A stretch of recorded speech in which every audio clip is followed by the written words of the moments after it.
ओम साई राम सुयशी जी।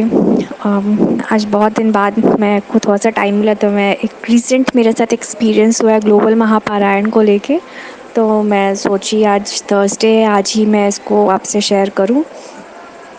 ये last year जब मैंने ग्लोबल महापारायण ज्वाइन किया था तब मुझे बहुत मन था अंदर से कि मुझे जब जिस ग्रुप में मुझे ऐड किया जाए, मतलब जितना मैंने सीखा था, देखा था, समझा था, उससे मैं ये समझी थी कि हाँ, रोल नंबर्स अलॉट होते हैं एंड आपको 4 कलर के हाउस है, वो आपको एक कलर दिया जाता है। तो जब मुझे मिलने वाला था तो मेरा अंदर एक विश था उस टाइम पे, 1 साल पहले करीब, कि मेरा रोल नंबर एक ऐसा हो जिसका सम अप 9 हो, क्योंकि 9 बहुत शुभ नंबर माना जाता है। एंड साथ में जो हाउस हो मेरा वो येलो हाउस हो, क्योंकि येलो बाबा का फेवरेट है, मतलब थर्सडे के दिन हम लोग येलो प्रेफर करते हैं पहनना, इसलिए मेरा ये 2 विश था। लेकिन जब मुझे roll number and colour allot हुआ था तो मुझे रोल नंबर 24 मिला था एंड ब्लू हाउस था। तो उसके बाद मैं, मतलब उस टाइम पे तो मैं काफ़ी काफ़ी नहीं, बट हाँ, थोड़ा लगा कि काश ऐसा कुछ मिलता जो मुझे नहीं मिला। बट ठीक है, मैं धीरे धीरे उस बात को भूल गई एंड मैं अपने पारायण में लग गई एंड हर थर्सडे अपना 2 चैप्टर पढ़ना, ग्लोबल महापारायण करना, मैं ऐसे करते रही। ऐसे करते करते फिर क्या हुआ कि उसमें जो मेरे टीचर थे, क्लास टीचर जो थे, वो थोड़े से एरोगेंट थे। मतलब कभी क्या होता था कि मैं हॉस्पिटल में हूँ, पढ़ने में लेट हो जा रहा है या किसी भी रीज़न से, तो मैं उनको मैसेज कर देती थी कि आज मुझे थोड़ा डिले हो जाएगा। तो ऐसे करते करते मतलब बीच में बहुत एरोगेंट होने लगे मेरे साथ। मैं ऐसा हमेशा नहीं करती थी, कि ऐसा नहीं था कि मेरा रेगुलर हैबिट हो ऐसा करने का, बट हाँ, कभी कभी हो जाता था। लेकिन मैं इन्फॉर्म कर देती थी बिफोर हैंड कि हाँ, आज मुझे लेट होगा, तो आप कितना लेट होगा मैं वो भी बता देती थी, कि अगर वो तब तक रुक सकते हैं तो ठीक है, अगर नहीं रुक सकते तो क्लास को क्लोज़ कर दें। अब वो 3-4 बार मेरे से एरोगेंटली बात कर चुके थे बिना मतलब का। मैं कुछ नहीं बोलती थी, कि मुझे लगता था सामने जो बंदा है वो मेरे से ऑब्वियसली बड़े होंगे, तो मैं कुछ नहीं उनको बोलती थी। ओके ओके करके इग्नोर कर देती थी मैं। फिर उसके बाद एक बार ऐसा हुआ कि मुझे हॉस्पिटल में थी मैं, बैक टू बैक मेरे पेशेंट्स थे, मैं नहीं कर पा रही थी पारायण। मैंने सोचा कि एक मेरा लास्ट पेशेंट था, तो मुझे लगा कि अब ये तो मेरा ख़त्म हो जाएगा एंड इसके बाद फिर मैं पारायण कर लूँगी 1 घंटे में, एंड फिर मैंने अकॉर्डिंगली उनको अपडेट कर दिया। लेकिन फिर कुछ हुआ कि मेरा एक और पेशेंट आ गया, तो मैं समझ गई कि मैं पारायण मतलब नहीं कर पाऊँगी। तो मैंने उनको फिर से मैसेज अपडेट किया कि सर मैं आज पारायण कर ही नहीं पाऊँगी, बस मैंने इतना लिखा।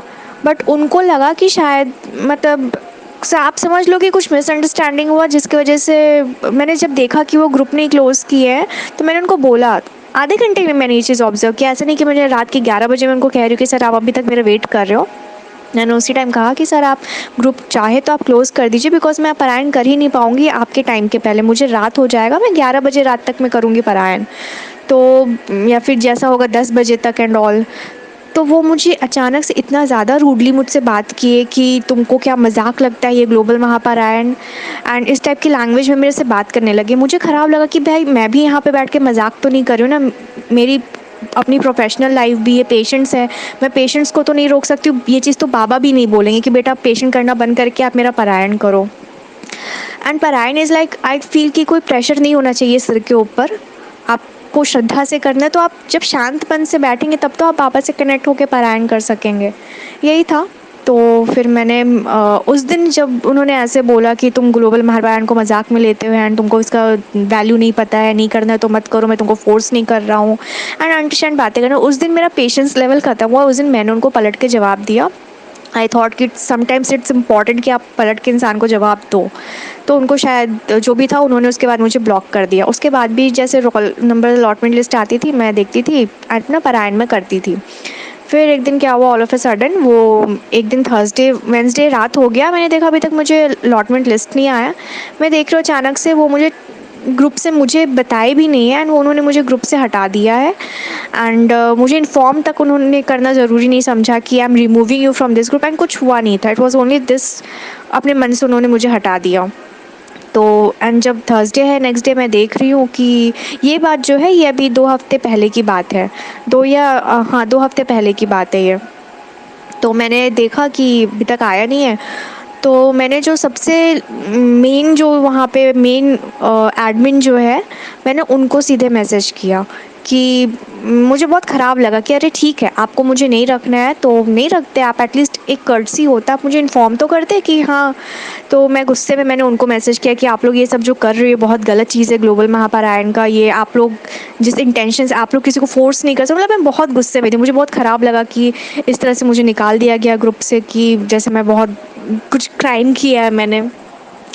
फिर मन में बहुत बातें चलने लगी कि अब मैं पलायन कैसे करूँगी, फिर दूसरा नया ग्रुप में ऐड होना होगा या फिर मतलब कोई और, जैसे बहुत लोग वहाँ पलायन करते हैं, आप लोग भी करते हो। तो मैंने सोचा मैं शायद आपको कांटेक्ट करूँगी, बट फिर मैंने सोचा कि ठीक है ऐसा करती हूँ कि खुद से ही 2 चैप्टर हर थर्सडे पढ़ लिया करूँगी। ऐसे बातें मेरे दिमाग में चल रही, तो मैंने बहुत सारा गुस्से में मैसेज लिखा मेन एडमिन को कि ये सब आप लोग ठीक नहीं कर रहे हो, आप लोग को हर डिवोटी का ठीक है, जब आपको डिवोटी इन्फॉर्म कर रहा है तो आपको रूडली नहीं बात करना चाहिए, आप लोग भी एक रिस्पॉन्सिबल पर्सन हो। जो भी मैंने इस तरह से बोला बहुत कुछ, बट मैं तो गुस्से में मैंने बोल दिया। बट एक चीज़ बहुत अच्छा हुआ कि उधर से सामने वाले इंसान ने मुझे बहुत पोलाइटली रिप्लाई किया, जिसने मेरा दिल जीत लिया। मुझे अच्छा लगा कि एटलीस्ट हर कोई ऐसा नहीं है इस ग्रुप में कि हर कोई आपसे रूडली ही बात करे। वो बहुत अच्छे से बात की, बोली कि ठीक है आप रहने दीजिए, वो जो भी इंसान है आपको मैं ऐसा करती हूँ, मैं आपको एक नए ग्रुप में ऐड कर देती हूँ, are you okay with it. मैंने बोला हाँ ठीक है। फिर उन्होंने मुझे एक नए ग्रुप में ऐड किया जो कि येलो हाउस था। It was roll number 45।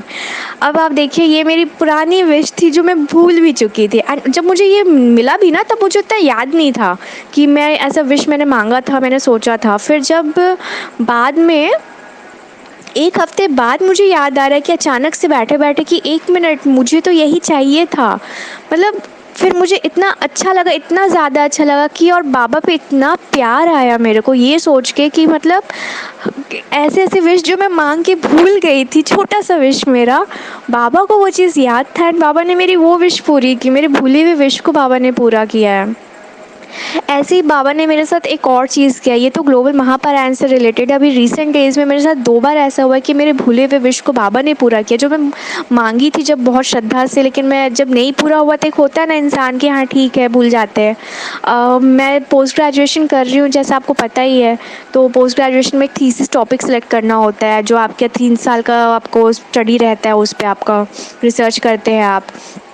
तो क्या हुआ था कि जब थीसिस सिलेक्शन हो रहा था टॉपिक, तो मुझे एक उसमें अलग अलग टाइप के ग्रुप्स होते हैं, मतलब टॉपिक्स होते हैं कि हाँ मेन हेडिंग्स एंड ऑल आप समझ लो। तो फिर मुझे एक टॉपिक से रिलेटेड, मुझे उसी टॉपिक से रिलेटेड मुझे चाहिए था कि मेरे लिए वो मुझे इंटरेस्ट था उस टॉपिक में, तो मुझे उसी से रिलेटेड चाहिए था कि ऐसा हो जाए। बट मेरे फैकल्टीज़ मान नहीं रहे थे, दे वर लाइक कि नहीं आप कुछ और करो, कुछ और करो। एंड फिर मैंने बहुत एफर्ट लगाया शुरू में कि मुझे उसी से मिलता जुलता कुछ टॉपिक मिल जाए, क्योंकि आपको जब इंटरेस्ट रहेगा तो आप करोगे भी उससे खुशी खुशी। कोई ऐसा टॉपिक जिसमें आपको इंटरेस्ट ही नहीं है तो फिर it will be just like burden for you. तो मैं बोली, अब फैकल्टीज़ ऑब्वियसली नहीं मान रहे थे, तो अब लास्ट टाइम मेरे पास कोई ऑप्शन था। फिर मैं बहुत टाइम तक और दूसरे टॉपिक सर्च की, मैंने उनको दिखाया एंड फिर ठीक है बेमन मैं करे जा रही थी उसमें कुछ कुछ। फिर सिनॉप्सिस एक होता है कि जिसमें आप ब्रीफ वे में आप अपनी यूनिवर्सिटी को सबमिट करते हो बना के, ये बता के कि हाँ हम इस थीसिस टॉपिक के ऊपर हम अपना 3 साल रिसर्च करेंगे। तो जब ये फाइनल हो रहा था, आप बिलीव नहीं करोगे, लास्ट डे ऑफ सबमिशन आया हुआ था कि आपको कल के दिन, एंड वो लास्ट डे ऑफ सबमिशन मतलब ऐसा था कि आपको डेट वैसे एक्सटेंड हुआ था बाद में, बट उनका था कि आपको टॉपिक चेंज सबमिशन करना है। तो मेरा जो बना हुआ टॉपिक था जिस पे मैं ऑलरेडी पूरा मेहनत कर चुकी थी, पता नहीं लास्ट में ऐसा क्या हुआ, उसमें कुछ कुछ चीज़ें चेंजेस लास्ट मोमेंट पे कराया गया था, जो कि इतने ज़्यादा टफ चेंजेस थे मेरे रिसर्च के टाइम पे। मुझे इतना ज़्यादा उसमें मेरा फाइनेंशियल भी लगता एंड मेरा खुद का एफर्ट भी ज़्यादा लगता। तो एफ़र्ट लगाने से मुझे प्रॉब्लम नहीं था, बट बात ये था कि मुझे उसमें इंटरेस्ट नहीं था, एंड उस इंटरेस्ट नहीं, तो वहाँ एफ़र्ट लगाने से मैं पीछे भाग रही थी। तो मैंने रात को रोते रोते अपने एचओडी को कॉल किया। मुझे मतलब कल मेरा लास्ट डे ऑफ सबमिशन है, मेरा थीसिस टॉपिक बना हुआ है एवरीथिंग, एंड मैं रात के 8 बजे मैं अपने एचओडी को फ़ोन करके कह रही हूँ कि sir I am sorry to say this right now, but मुझसे ये टॉपिक नहीं हो पाएगा। एंड मैं बहुत अजीब जैसी बातें मैं करने लगी, आई डोंट नो कहाँ से इतना स्ट्रेंथ है एंड ऑल, बट हाँ मैंने किया ये बात। एंड आप नेक्स्ट डे मुझे मेरे एचओडी ने मुझे डिपार्टमेंट में उन्होंने मिला, उन्होंने कहा कि देखो अगर ठीक है तुम नहीं कर सकते हो फ़ाइन, बट उन्होंने मुझे दूसरा टॉपिक अलॉट किया खुद से, जो कि वही टॉपिक था जिससे रिलेटेड मुझे शुरू में चाहिए था, जो कि मैं 3-4 महीने पहले चाहती थी, जिस पे मैंने बहुत एफ़र्ट लगाया एंड मैं मतलब उसी पे करना चाहती थी, और मैं भूल गई थी वो चीज़।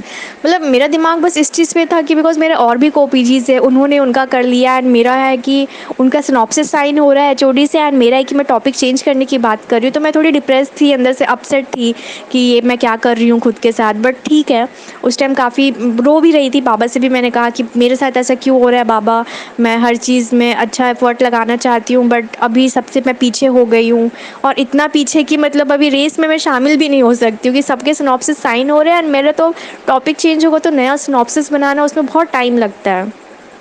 एंड फिर ये सब थर्सडे का दिन था, एंड थर्सडे के दिन मुझे याद है मैंने वेंसडे के शाम को अपने एचओडी को कॉल किया था। थर्सडे के दिन मेरे एचओडी ने मुझे वो टॉपिक असाइन किया एंड उन्होंने कहा, मैं अपसेट थी कि थर्सडे के दिन मेरा काश सिनॉप्सिस साइन हो पाता, जो कि ऑब्वियसली नहीं हुआ साइन, बट ये अच्छा हुआ कि थर्सडे के दिन ही मुझे वो टॉपिक मिल गया जो मुझे पहले चाहिए था, जिसके लिए मैंने बहुत एफर्ट लगाया, मुझे नहीं मिला एंड मैं भूल भी गई थी उस बात को कि हाँ मुझे तो यही टॉपिक चाहिए था। उस दिन भी जब मुझे ये टॉपिक मिला तो आई वाज लाइक कि अब मुझे इसका सिनॉप्सिस जल्द से जल्द बनाना है एंड सर से साइन कराना है। फिर ये सब हुआ एंड और डेफिनेटली फिर मुझे बहुत 2-3 दिन बाद जब मैं फाइनली मेरा सिनॉप्सिस बना एंड साइन हो गया, तब मुझे रियलाइज़ हुआ ये बात कि अरे मुझे तो यही चाहिए ही था। एंड ये जो 2 इंसिडेंट मेरे साथ हुए ना, तो मुझे ये दोनों इंसिडेंट इतना क्लोज़ हो गया एंड मैं आपको ये शेयर करना चाहती थी आज के दिन कि कैसे बाबा मेरे 2 विशेज़, आई मीन लाइक एक नहीं, बैक टू बैक मेरे 2 विशेज़ फुलफ़िल किए। जो विश मैंने मांगा मैं भूल गई थी एंड मेरे भूले हुए चीज़ को बाबा ने पूरा किया है। तो बहुत अच्छा लगा मुझे ये, शायद मेरे को बाबा पे इतना प्यार आता है, इतना प्यार आता है कि मैं मतलब वर्ड्स में नहीं बता सकती हूँ। He is like my everything, everything. Thank you so much. Om Sai Ram.